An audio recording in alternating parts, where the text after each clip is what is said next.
पादरी को एक अमीर जोड़े ने अपने घर पर रात्रि भोज के लिए आमंत्रित किया। वो दोनों चर्च के वफादार सदस्य थे। रात्रि भोज बेहद शानदार था।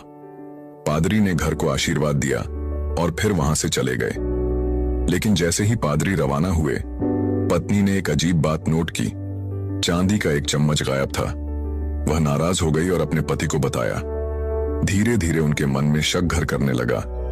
क्या पादरी ने हमारा चम्मच चुरा लिया?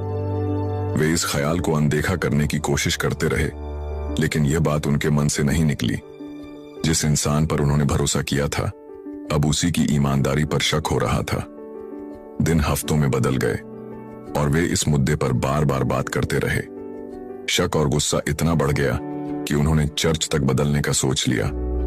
फिर एक दिन पति ने सुझाव दिया, चलो पादरी को फिर से खाने पर बुलाते हैं। अगर उन्होंने कुछ नहीं कहा तो हम उनसे सीधे पूछेंगे। उन्होंने पादरी को दोबारा आमंत्रित किया और पादरी ने खुशी से न्योता स्वीकार कर लिया। लेकिन इस बार डिनर टेबल पर वातावरण तनावपूर्ण था। फिर पत्नी ने साहस जुटाया और सीधा सवाल किया, पादरी जी, कृपया सच बताइए, क्या आपने मेरी चांदी की चम्मच ली थी?